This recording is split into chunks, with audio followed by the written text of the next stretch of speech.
오늘 우리가 함께 나눌 말씀은 누가복음 17장 1절에서 10절의 말씀입니다. 우리 1절부터 4절까지만 우리 함께 읽도록 하겠습니다. 예수께서 제자들에게 이르시되 실족하게 하는 것이 없을 수는 없으나 그렇게 하는 자에게는 화로다. 그가 이 작은 자 중에 하나를 실족하게 할진대 차라리 연자맷돌이 그 목에 매어 바다에 던져지는 것이 나으니라. 너희는 스스로 조심하라. 만일 내 형제가 죄를 범하거든 경고하고 회개하거든 용서하라. 만일 하루에 7번이라도 내게 죄를 짓고 7번 내게 돌아와 내가 회개하노라 하거든 너는 용서하라 하시더라. 아멘. 잠시 주님께 기도드리겠습니다. 사랑과 은혜가 충만하신 아버지 하나님, 주님의 음성을 사모하는 마음으로 주님 앞에 나왔습니다. 주님 말씀하여 주시옵시고 주님의 말씀이 우리 마음밭에 뿌려져 30배, 60배, 100배의 결실을 맺을 수 있도록 축복하여 주시옵소서. 이 시간을 온전히 주님께 의지합니다. 예수님의 이름으로 기도드렸사옵나이다. 아멘. 프랑스 파리에 가면 군사 박물관이 있는데 이 군사 박물관은 앙발리드라고 합니다. 이 건물은 원래 루이 14세에 의해서 1674년 부상당한 병사들을 이제 치료하기 위해 지은 병원이었습니다. 그리고 그로부터 32년이 지난 1706년 건물 중심부의 돔 형식의 앙발리드 성당이 완성되었는데 이 성당이 상당히 유명합니다. 그 까닭은 1840년 이 성당 지하에 여러분들이 잘 아시는 나폴레옹의 관이 안치되었기 때문입니다. 그래서 프랑스 사람들은 이 성당을 앙발리드 성당보다는 나폴레옹의 무덤이라고 부른다고 합니다. 그리고 나중에 이 성당을 개조하여 이 박물관으로 만든 것이죠. 이 성당 정면에 있는 계단을 따라 내려가면 이 나폴레옹의 관이 안치된 지하에 이를 수 있는데 바로 그 지하층 입구 상당부에 이런 말이 쓰여져 있다고 합니다. 나는 나의 유해가 세느 강변, 내가 그토록 사랑했던 프랑스 국민 한가운데 안식을 취하기를 원하노라. 이러한 나폴레옹의 유언이 큰 글씨로 양각되어져 있습니다. 그런데 여러분, 이런 글귀는 프랑스 국민이 아닌 다른 나라 사람이 봤을 때 좀 의아스럽게 생각이 되어집니다. 나폴레옹이 프랑스 국민을 사랑했다고 이제 말을 합니다. 그것도 그냥 사랑한 것이 아니라 그토록 사랑했다 이렇게 이야기를 하죠. 그렇다면 나폴레옹이 그토록 사랑한 프랑스 국민에게 안겨준 것은 무엇일까요? 그는 그의 야망을 위해서 수많은 프랑스 국민들의 목숨을 전쟁에서 담보로 삼았습니다. 그가 프랑스 정치적 주도권을 장악한 1799년부터 스스로 황제에 올랐던 1804년에 걸쳐서 1815년 워터루 전투에서 영국의 워링턴에 의하여 완전히 몰락할 때까지 16년 동안 나폴레옹 한 사람의 야망으로 인해 목숨을 잃어야 했던 프랑스 국민의 수는 이루 헤아릴 수조차 없습니다. 특별히 여러분들이 잘 아시겠지만 1812년 6월에 50만 대군을 이끌고 이제 러시아 원정길에 나섭니다. 하지만 러시아의 초토화 작전과 이 모스크바의 추위에 무릎을 꿇고 그해 10월에 퇴각하여 파리에 돌아왔을 때 그의 군대는 거의 전멸한 후였습니다. 러시아의 추위 속에서 대부분 굶어 죽거나 얼어 죽었던 것이죠. 불과 6개월이 되지 않은 이 사이에 무려 50만 명에 이르는 사람들이 죽거나 다친 것입니다. 사람을 살리는 황제가 된 것이 아니라 자기의 야망을 성취하기 위해 군사들과 백성들의 희생을 정말 무자비하게 강요했던 사람이었습니다. 그럼에도 불구하고 그는 프랑스 국민들을 그토록 사랑했다고 이야기를 합니다. 하지만 어떻게 보면 그것은 결코 사랑일 수 없습니다. 아니, 사랑이긴 합니다. 어떠한 사랑이냐면 국민을 사랑한 것이 아니라 자신의 야망을 사랑한 것이라고 할 수가 있습니다. 만약 그가 정말로 프랑스 국민을 사랑했다면 정말 그가 사랑하는 프랑스 국민을 위하여 자기 자신을 내어주었을 것입니다. 그러나 그가 프랑스 국민에게 내어준 자신은 아무것도 없습니다. 근데 더욱 놀라운 사실은요, 나폴레옹 스스로만 그렇게 생각한 것이 아닙니다. 프랑스 국민들도 대부분 이 나폴레옹의 유언에 동의한다는 것입니다. 나폴레옹은 프랑스의 영웅이기 때문에 나폴레옹의 유언을 커다란 양각 글씨로 그의 관 앞에 새겨 놓고 그 뜻을 기리는 것이 아닐까요? 오늘 우리가 살고 있는 이 세상의 특징을 이 한 면에서 살펴볼 수가 있습니다. 우리가 사는 세상은 사랑의 이름으로 자기가 사랑한다 말하면서 사람을 죽이는 세상입니다. 무수히 사람을 죽이고도 그것이 사랑 혹은 정의라고 주장하는 세상입니다. 이것이 이 나라를 위한 일이었다고 주장하고 세계 평화를 위한 일이었다고 주장을 합니다. 사랑은 왜곡되었습니다. 예수님은 자신을 주는 사랑, 희생적인 사랑을 하셨지만 사람은 자신의 성공과 야망을 이루기 위해 사랑한다고 주장합니다. 그래서 수십만 명의 목숨을 유린한 나폴레옹은 프랑스 국민을 사랑했다고 당당히 외칠 수 있는 것입니다. 그런데 참 역설적이게도요, 이런 나폴레옹의 시신이 안치된 그 성당의 이름이 앙발리드 성당입니다. 앙발리드란 영어로 인베일드예요. 이 단어는 부상당한 자 혹은 희생당한 자라는 의미가 있음과 동시에 가치 없음이라는 뜻도 함께 있습니다. 나폴레옹의 자기 사랑, 자기 욕망으로 일으킨 전쟁과 그로 인한 결과들은 어떻게 보면 다 인밸리드, 가치 없게 된 것이라고 볼 수 있습니다. 숱한 사람을 앙발리드하게 만들었던 나폴레옹 자신은 자신의 야망에 짓눌린 앙발리드, 부상된 부상자였고 그와 같은 그의 삶은 하나님 앞에서도 앙발리드, 무효일 수밖에 없다는 것을 반증하고 있습니다. 저는 우리 열린교회 성도님들이 정말 가치 있는 삶을 살았으면 좋겠습니다.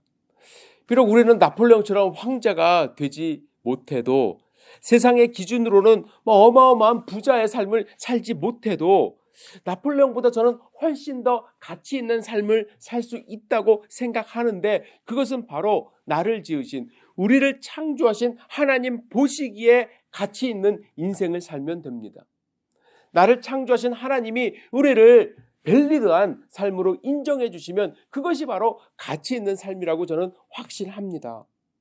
사도 바울은 빌립보서 3장에서 정말 가치 있는 삶을 살았다고 고백하는데 내가 이미 얻었다 함도 아니요 온전히 이루었다 함도 아니라 내가 그리스도 예수께 잡힌 바 된 그것을 잡으려고 달려가노라.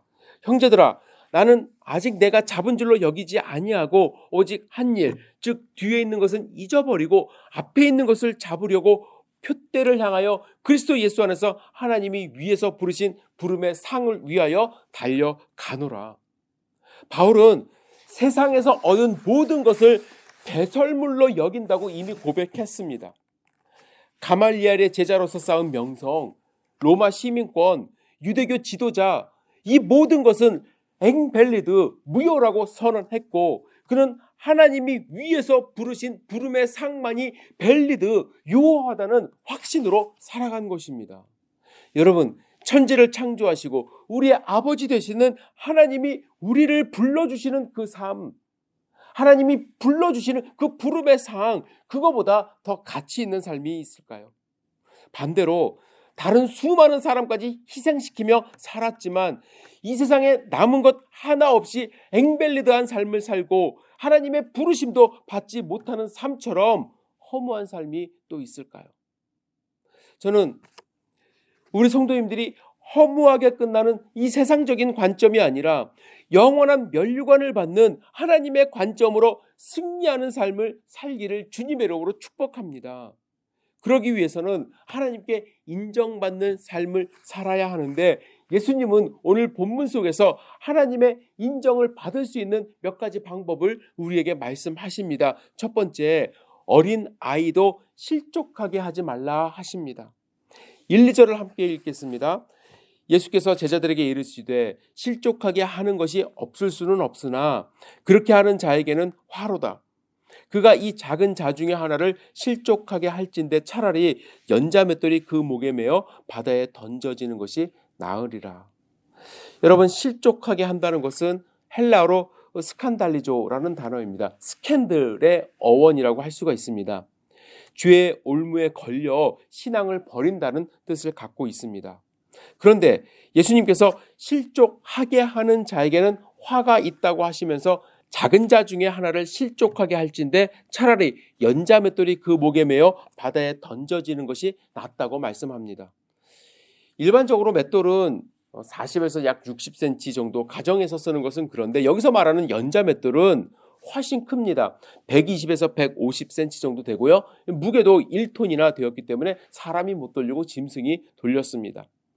그런 것을 목에 맨 채로 바다에 던져지면 정말 바다의 가장 깊은 곳까지 가라앉게 됩니다. 실제로 이러한 처형이 유대인 사회에서는 했다는 기록은 없지만 고대 시리아, 로마, 그리스, 마케도니아에서는 극악한 죄를 범한 어떠한 반역을 범한 사람이나 또 신성모독을 한 자에게 처형했다는 기록이 있다고 합니다. 본문에 보면요, 예수님께서 말씀하신 실족해 하는 대상이 누구냐면 이 작은 자 중에 하나입니다. 작은 자는 어린아이를 이제 가리키죠. 당시 어린아이는 부모님의 부속품 정도로 생각이 되던 그러한 때입니다. 아이의 인권은 완전히 무시되던 그러한 시대였습니다. 그런데 왜 예수님께서 정말 지극히 작은 자 중에 하나를 실족시키면 극악한 자나 반역죄에 해당하거나 또는 신성모독을 범한 자와 동일한 그런 처형을 받게 될 것이라고 말씀하셨을까요? 그것은 이 세상에는 어느 누구도 우리 때문에 실족하게 할 수 있는 사람은 없다는 것입니다. 우리가 실족시켜도 되는 사람은 단 한 명도 없다라고 예수님이 강조해서 말씀하신 것이죠. 왜냐하면 우리가 실족해 하는 자도 예수님께서는, 하나님께서는 정말로 소중하게 여기는 피조물이기 때문에 그렇습니다. 그렇다면 어떻게 해야 실족하지 않게 할 것인가? 참 이 부분이 어렵습니다. 어렵기 때문에 예수님도 실족하게 하는 것이 없을 수 없으나라고 이제 말씀을 하셨어요. 어떤 경우는요, 나의 의도와 전혀 상관없이 상대방이 오해하고 실족하는 경우도 있어요. 그럴 때 내가 어떻게 해야 될까요? 물론 나의 말과 행동을 참 기본적으로 조심해야 합니다. 돌아봐야 돼요. 그런데 조심만 하면 우리가 할 수 있는 게 아무것도 없어요, 사실. 실족하게 않게 하기 위해서 가장 좋은 방법은 무엇입니까? 사람 안 만나는 거예요. 집에 있는 거예요. 근데 우리는 그럴 수 없잖아요. 그래서 우리는 예수님의 이 말씀을 3절과 4절과 연결해서 생각을 해야 합니다. 예수님은 실족하게 하지 말라고 말씀하신 바로 그 다음에 용서에 대한 말씀을 하시죠. 왜 예수님께서 여러분 작은 자 중에 하나라도 실족하게 하면 차라리 연자맷돌을 목에 메고 깊은 바다에 던져지는 것이 낫다고 말씀하시면서 바로 죄 용서에 대하여 말씀하셨을까요? 왜냐하면 용서를 구하는 사람을 용서하지 않는 것은 그 사람을 실족시키는 가장 직접적인 일이기 때문에 그렇습니다. 여러분, 우리는 하나님이 우리를 용서하심으로써 죄에서 구원을 얻게 되었습니다. 그렇다면 우리에게 죄 지은 자를 용서함으로써 우리도 그들이 죄에서 구원을 얻을 수 있는 길을 열어주어야만 합니다. 여러분 오해하지 마세요. 우리가 그를 구원할 수 있는 것은 아니죠. 하지만 용서하지 못하고 증오하는 삶을 살면 상대방을 실족해 하는 삶이 되는 것이고 또 그 자체가 죄에 빠져 사는 삶이기 때문에 차라리 연자맷돌을 묶고 바다에 던져지는 것이 낫다고 예수님이 말씀하시는 것입니다. 예수님은 용서의 방법에 대해서 3절과 4절에 말씀하시죠. 본문을 다시 읽겠습니다. 만약 내 형제가 죄를 범하거든 경고하고 회개하거든 용서하라. 만일 하루에 7번이라도 내게 죄를 짓고 7번 내게 돌아와 내가 회개하노라 하거든 너는 용서하라 하시더라. 범죄한 자에게는 경고를 반드시 하고요. 경고를 받아들여 회개하면 끝까지 용서하라고 하십니다. 몇 번까지 용서하라고요? 하루에 7번. 7번은 완전 숫자로서 우리말로 하면 골백 번이라도 해줘라. 이런 의미가 있습니다. 하나님이 우리를 용서하셔서 실족하지 않고 죄에서 구원되었듯이 나에게 잘못을 한 사람을 끝까지 용서하는 것이 실족하지 않게 하는 것이고 하나님께 인정받는 삶이 되는 것입니다.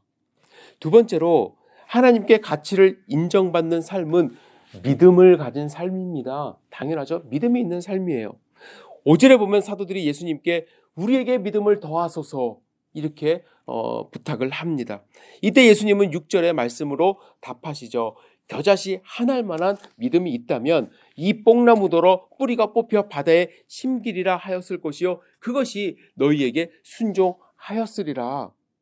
예수님은 믿음은 양이 문제가 아니라 질이 문제라고 말씀하시면서 바른 믿음을 가지면 양은 결코 문제가 되지 않는다고 말씀을 하십니다. 믿음은 있고 없고가 중요하지 얼만큼 크냐가 중요한 것은 아니라고 생각합니다.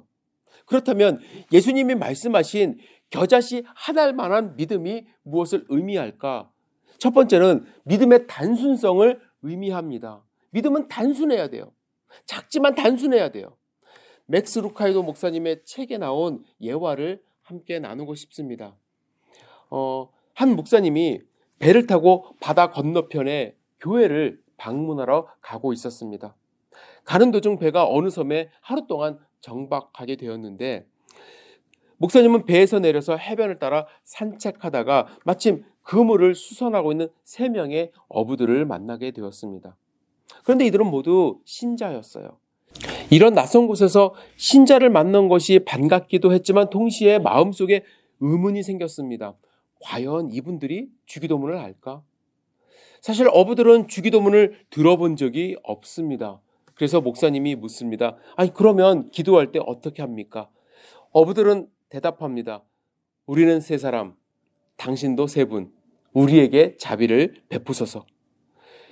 목사님은 이들의 원시적인 기도 방식에 깜짝 놀랐습니다. 그래서 하루 종일 그들에게 주기도문을 이제 가르쳐 주셨어요. 어부들은 배우려는 의욕이 넘쳤습니다. 떠나기 전까지 그들은 주기도문을 다 외웠습니다. 그래서 목사님은 뿌듯한 가슴을 안고 그 섬을 떠나게 되었습니다.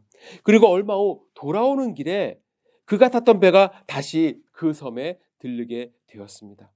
그는 갑판에 나와서 점점 가까워지는 섬의 전경을 바라보며 지난번 어부들에게 주기도문을 가르쳐줬던 것을 즐겁게 회상하고 있었습니다. 그런 생각을 할 때 저 멀리 보이는 섬에서 한 줄기 빛이 나타났습니다. 그 빛은 점점 그 배를 향하여 가까이 오고 있었습니다. 그것을 자세히 보니까 그것은 자기가 주기도문을 가르쳐 주었던 3명의 어부들이었습니다. 그들은 배를 향해 물 위로 걸어오고 있었던 것입니다. 이 놀라운 광경을 보자 많은 승객들과 선원들이 갑판 위로 쏟아져 나온 것입니다. 배에 가까이 이르렀을 때 어부들이 소리쳤습니다. 목사님, 당신을 만나러 급하게 오는 길입니다. 죄송하지만 우리가 그 주기도문을 까먹었거든요. 하늘에 계신 우리 아버지여 이름이 거룩히 여김을 받으시오며 그 다음부터 생각이 잘 안 나요. 그러니 다시 오셔서 좀 가르쳐 주세요. 이 광경에서 목사님은 매우 겸손해졌다는 이야기가 있습니다. 그리고 다음과 같이 말합니다. 그렇군요. 그렇다면 형제님들 평안히 집으로 돌아가세요. 옛날처럼 우리는 3사람, 당신도 3분, 우리에게 자비를 베푸소서. 그렇게 계속 기도드리세요. 그래도 됩니다. 라는 이야기를 했습니다. 이 이야기는 믿음의 단순성에 대한 이야기입니다. 믿음은 이 어부들처럼 주기도문 모를 수 있지만 예수님을 따라 사는 삶을 의미합니다. 예수님의 말씀에 순종하여 그대로 사는 삶이 바로 믿음 있는 삶이죠. 여기에는 어떤 수식이나 이론이나 사색이 필요 없습니다. 그저 주님께서 서라 하면 서고 가라 하면 가고 먹으라 하면 먹고 먹지 말라 하면 먹지 않는 것입니다. 세상에서 가장 작은 씨앗 중 하나인 이 겨자씨 하나만한 믿음을 예수님이 비유하신 것은 이렇게 믿음의 단순성을 강조하기 위함입니다. 그리고 예수님은 믿음의 역동성을 겨자씨의 비유로 말씀하십니다. 모래알이나 작은 먼지와 같은 무생물에 비유하지 않으셨어요. 씨앗에 비유하셨습니다. 그것도 가장 작은 겨자씨에 비유하셨습니다. 이 겨자씨는 하나를 잃어버리면 찾을 수 없을 만큼 작습니다. 그런데 이것이 자라면 3m, 4m가 되어서 새들이 와서 그 가지에 깃들여 살 정도가 됩니다. 겨자씨는 작고 보잘것 없지만 생명력과 역동성의 상징입니다. 그런데 제자들은 믿음의 생명을 이해하지 못하고 재산처럼 늘릴 수 있는 것으로 생각한 것이죠. 그래서 믿음을 더해달라, 믿음의 양을 좀 늘게 해달라 이렇게 이야기를 합니다. 하나님은 우리의 많은 믿음이 아니라 단순하지만 성장하는 믿음을 요구하십니다. 이 믿음이 있을 때 우리는 하나님께 인정받는 삶, 밸리드한 삶을 살게 되는 것입니다. 용서함으로 실족해 하지 않는 삶, 단순하면서 살아있는 믿음을 가진 삶, 이것이 하나님이 인정하시는 삶이에요. 예수님은 이러한 삶을 무익한 종의 비유로 마지막에 말씀을 마무리하십니다. 종은 밭에서 맡은 바 일을 충실히 수행합니다. 밭에서 돌아와서도 종은 주인의 수발을 끝까지 들어야만 합니다. 밥 먹을 시간조차도 없지만 종은 주인에 대한 충성을 다한 다음에 이렇게 얘기합니다. 나는 무익한 종입니다. 스스로 무익함을 인정하고 하나님이 원하시는, 주인이 원하는 삶을 살아갈 때 그때서야 밸리드한, 인정받는 종이 된다는 것을 깨닫는 것이 바로 종의 삶이 되는 것입니다. 여러분, 하나님은 우리를 갚을 수 없는 은혜로 구원하셨습니다. 그래서 스스로는 무익한 종임을 인식하며 하나님이 원하시는 용서의 삶, 단순하지만 역동적인 믿음의 삶을 소유해야 하나님의 인정을 받을 수 있다는 것을 여러분들 마음 가운데 품으시기를 주님의 이름으로 축복합니다. 영원한 것을 얻기 위해 영원하지 않은 것을 버리는 자는 절대로 어리석은 자가 아니라고 짐 엘리엇이 고백했습니다. 영원한 것을 얻기 위하여 영원하지 않은 것은 버리는 믿음, 하나님이 원하시는 삶이라고 생각합니다. 이 고백이 여러분과 저의 고백이 되기를 주님의 이름으로 축복합니다. 기도하시겠습니다. 사랑과 은혜가 충만하신 아버지 하나님, 주님께 인정받는 삶을 살기를 원합니다. 세상에 인정받는 것 우리 내려놓고 주님이 원하시는 삶을 살 수 있도록 우리 축복하여 주시옵소서. 하나님께 인정받는 그날을 기대하며 하루하루 순종하며 살아갈 수 있도록 인도하여 주시옵소서. 주님 감사합니다. 예수님의 이름으로 기도드렸사옵나이다. 아멘.